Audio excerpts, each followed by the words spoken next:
Top quality और consistent performance के लिए सिर्फ सिल्वर पंप्स। टॉप क्वालिटी और कंसिस्टेंट परफॉर्मेंस के लिए सिर्फ सिल्वर पंप्स, नाम याद रखना। सुहास देसाई जी, कार्याध्यक्ष प्रकाश पाटील जी, माझे गेले 35-40 वर्षाचे मित्र, मार्गदर्शक, टीकाकार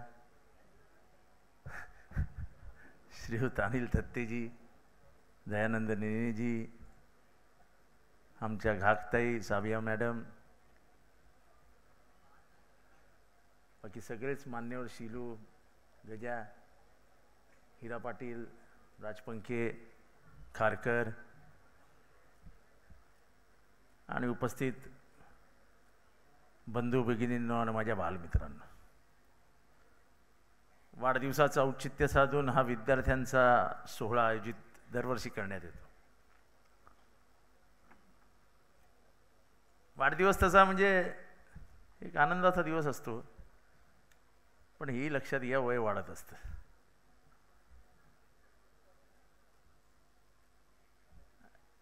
काय मार्गदर्शन करायचं? मला वाटतं उद्याचा भारत तुमच्या हातात आहे, हे कायम लक्षात ठेवा।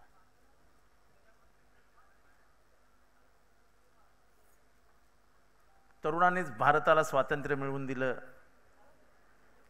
आणि जे तरुण करू शकतात ते मला वाटत नाही की आमच्या वयातली मंडळी करू शकतात। त्यामुळे जो पुढचं भविष्य आहे त्याचे रक्षण करते, त्याचे लिखाण आणि तिची दिशा ठरवण्याचं काम हे तुमच्या हातात आहे, आणि ती योग्य असेल हे लक्षात ठेवा। हा देश तुमच्या खांद्यावर आहे। हा देश असाच आपल्या हातात आलेला नाही। 15 तारखेला स्वातंत्र्य दिन येतोय, पण त्याच्यासाठी ब्रिटिशांना हकलण्यासाठी, ब्रिटिशांना या देशातनं घालवण्यासाठी प्रयत्नांची पराकाष्ठा झाली। अनेकांनी आपले संसार उधळून लावले, हे देशासाठी आहुती दिली, प्राण दिले, तेव्हा कुठे तुमचा आणि माझा देश आपल्या हातात आला। त्याला पुढे नेण्याचं काम करायचं आहे। वयाच्या 27व्या वर्षी फाशीवर गेलेला भगतसिंग हाच आपला आदर्श असला पाहिजे। आपल्या स्वातंत्र्याचा इतिहास फार बोलका आहे, फार बोलका। त्याच्यातनं घेण्यासारखं खूप काही आहे।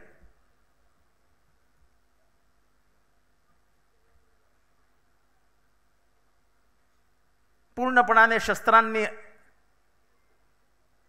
सजलेला, नटलेला इंग्रज हा भारतावरती अतिक्रमण करत होता, भारत त्याच्या हातात होता, आणि एका निशस्त्र गांधींनी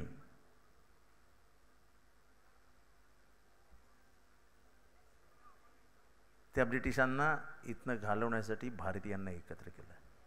आपण शस्त्रांनी जर लढलो असतो तर भारतीय कधीच जिंकू शकले नसते, पण अहिंसेचं हत्यार वापरत, कायदेभंगाची चळवळ सुरू करत, ह्या देशातल्या सर्वसामान्यांना एक स्वप्न दाखवलं स्वातंत्र्याचं, आणि ते स्वप्न अनेक वर्षांच्या लढाईनंतर सत्यात उतरलं। ते गांधी आपला आदर्श असले पाहिजेत। आजकाल गांधींची टिंगल-टेवाळी करण्यात लोकांना धन्यता वाटते। गांधीजींचे कपडे बघितलेत तुम्ही कसे असतात? बघितलेत? मला तुमच्याशी बोलायचं आहे, त्यामुळे मी तुम्हाला प्रश्न विचारतोय, गांधीजींचे कपडे बघितलेत का कधी? बघितलेत? आपल्या ठाण्यामधले थंडी वाढली तर स्वेटर घालून फिरता ना? हा माणूस त्या कपड्यावरती इंग्लंडला गेला होता, हा माणूस त्याच कपड्यावरती दिल्लीच्या थंडीत राहिला होता, आणि त्याच कपड्यावरती जगभरात फिरला होता। म्हणून जेव्हा आइन्स्टाईननी ला विचारले गेलं गांधींबद्दल तेव्हा ते काय म्हणाले माहिती आहे का? Albert Einstein. अल्बर्ट आईन्स्टाईन कोण माहिती आहे ना? E=mc². बरोबर आहे ना फॉर्म्युला आईन्स्टाईनचा? हो की नाही? आईन्स्टाईन म्हणाले होते की माझा विश्वासच बसत नाही की ह्या पृथ्वी तलावर देवाने अशा हाडामासाचा गोळा सुद्धा बनवलाय. त्या गांधीजींची टिंगल करण्यात आता लोकांना धन्यता वाटते. निशस्त्र गांधींना 3 गोळ्या मारणाऱ्या त्या अतिरेकी नथुरामाची पूजा करणारी एक पिल्लावळ या भारतामध्ये आता जन्माला येते. आणि आमच्यासारखी लोक त्याला विरोध करतायत. आम्ही विरोध करत राहू. कारण का ज्यांचा या स्वातंत्र्य मिळवण्यामागे काहीच काडीचंही घेणं देणं नाही, तेच गांधींवर बोलत असतात. आणि त्यामुळे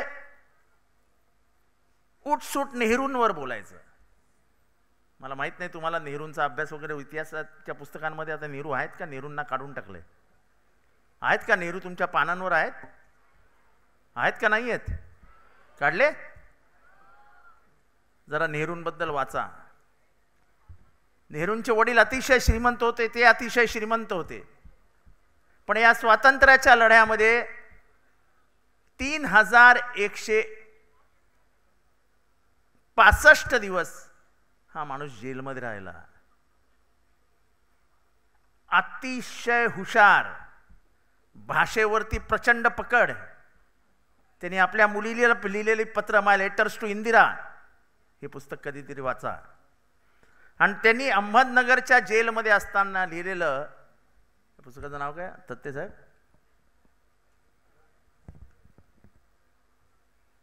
ओफ माझ्या डोक्यात.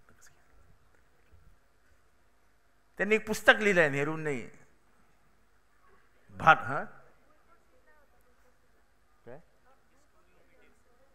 Discovery of India. ते पुस्तक कधीतरी वाचा. जेलमध्ये राहून भारताबद्दल इतकं सुंदर पुस्तक कोण लिहू शकतं का, याचा विचार देखील करा. 12वीचे कोण विद्यार्थी आहेत काय? 12वीचे आहेत? हात वरती कर ना 12वीचे विद्यार्थी. IITचं स्वप्न बघता ना? IITचं स्वप्न बघता की नाही? त्या IITची निर्मिती ही पंडित जवाहरलाल नेहरूंनी या भारतामध्ये केली. भारतामध्ये ते all India institute of medical sciences आहे. MBBSचा अभ्यास करणारे किती जण आहेत? ते एम्स नावाची जी संस्था आहे त्याचा निर्माता हे पंडित जवाहरलाल नेहरू आहेत. अतिशय मनाने मोठा माणूस. आणि ह्या दोघांनी, नेहरू आणि गांधींनी मिळून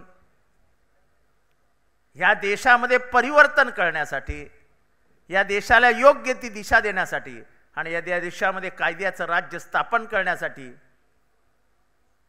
डॉक्टर बाबासाहेब आंबेडकर यांना संविधान लिहिण्याचा अधिकार दिला. आणि त्यांना सांगितलं या भारताला संविधान द्या. डॉक्टर बाबासाहेब आंबेडकरांचा इतिहास किती जणांना माहीत आहे मला माहीत नाही. पण आपल्याला कदाचित याची कल्पना नसेल की भारतामधली सामाजिक व्यवस्था अशी होती की डॉक्टर बाबासाहेब आंबेडकरांना शाळेच्या वर्गात सुद्धा बसू देत नव्हते. त्यांच्या बुद्धीची कल्पना करा, त्यांच्या बुद्धीचा विचार करा की ज्या माणसाला शाळेत बसू दिला नाही, वर्गात बसू दिला नाही, बाकावर बसू दिला नाही, त्या बाबासाहेबांनी या देशाचं संविधान लिहिलं. आज ज्या संविधानावरती हा देश चालतो, ज्याला आपण कायद्याचं राज्य म्हणतो, ते देण्याचं काम हे डॉक्टर बाबासाहेब आंबेडकरांनी दिलं. आज इतक्या मुली इथे बसलेल्या दिसत आहेत. माहित नाही तुम्ही कोणाकोणाची पूजा करता, घरात कुठले कुठले देव आहेत, पण तुमचा खरा देव कोण आहे माहिती आहे तुम्हाला? कोण आहे तुमचा खरा देव? हा डॉक्टर बाबासाहेब आंबेडकर आहे.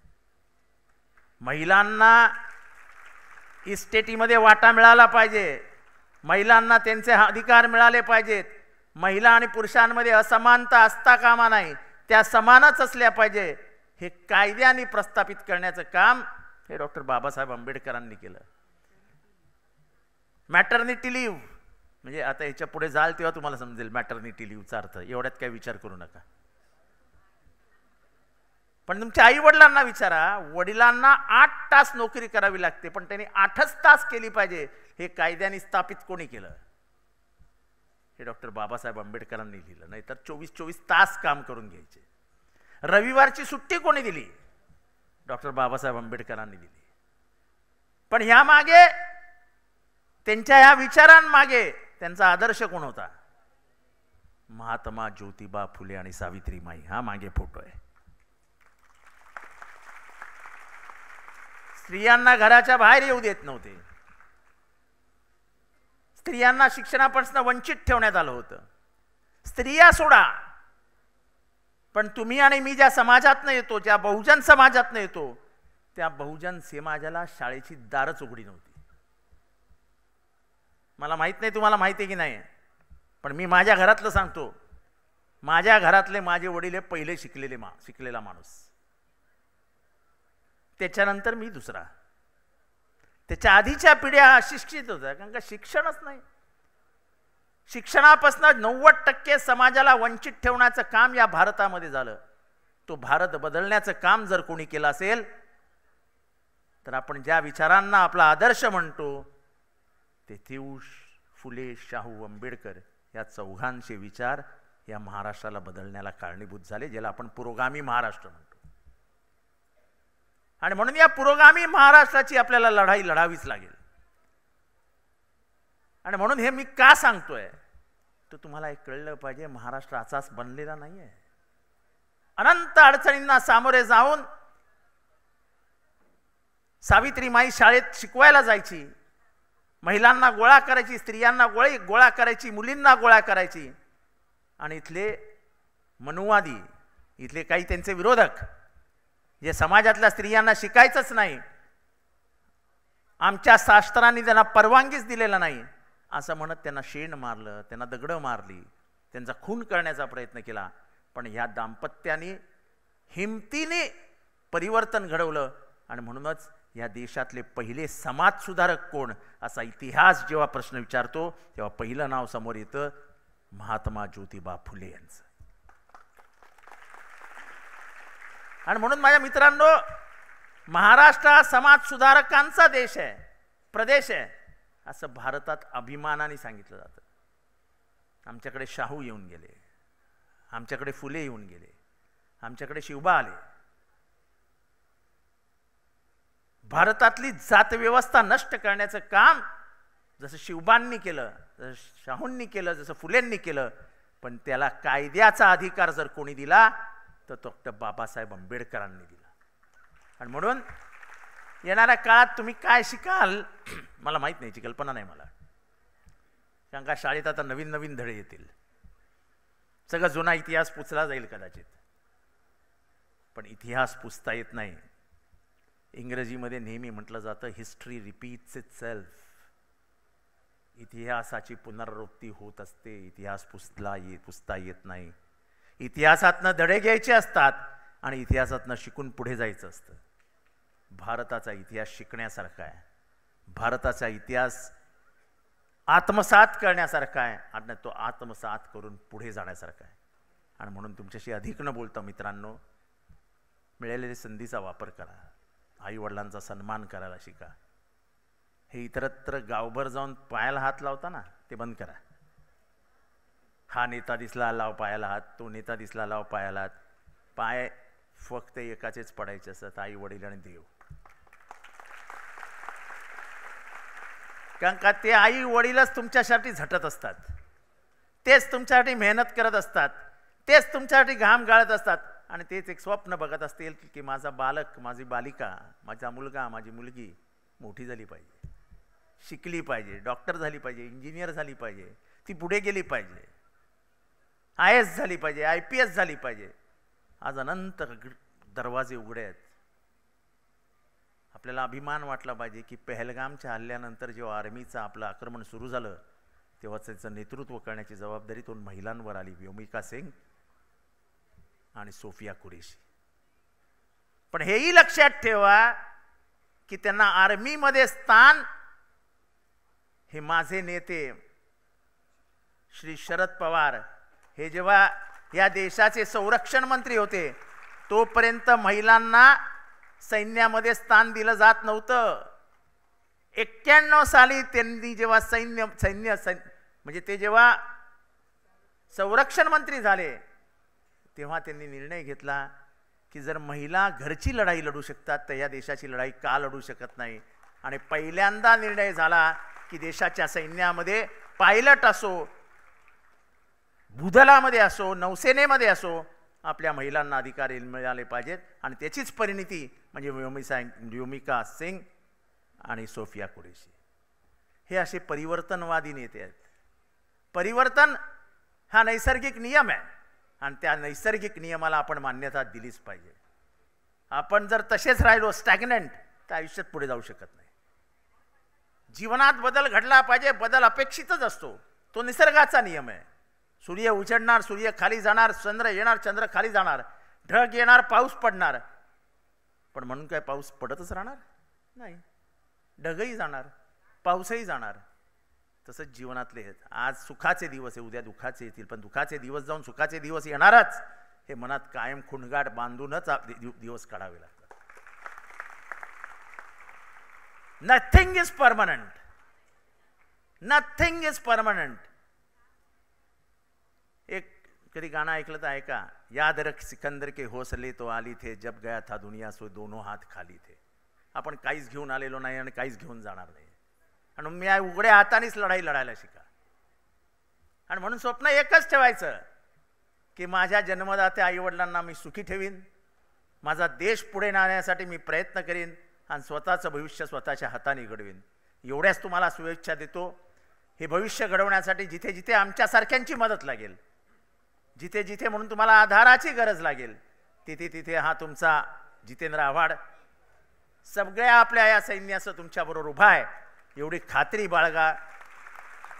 पण या देशाची जी विचारधारा आहे, हा देश जो धर्मनिरपेक्ष आहे, तो धर्मनिरपेक्ष भारत जो संविधानाने बांधलेला आहे, ते संविधान आपल्या हातातनं कधीच आपण सोडता कामा नाही.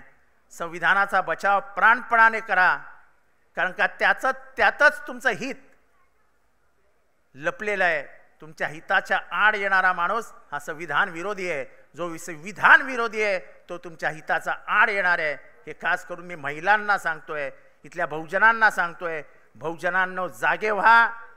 येणारे दिवस कठीण आहेत. आपल्याला लढावं लागेल. त्या लढाईची सुरुवात बालपणापासून करा. आणि हा भारत तुमच्या हातात आहे, त्याला सुरक्षित ठेवा. एवढंच बोलतो, अपेक्षा व्यक्त करतो. आपल्याला परत एकदा आल्याबद्दल मनापासून आभार मानतो. जय हिंद, जय महाराष्ट्र, जय भीम.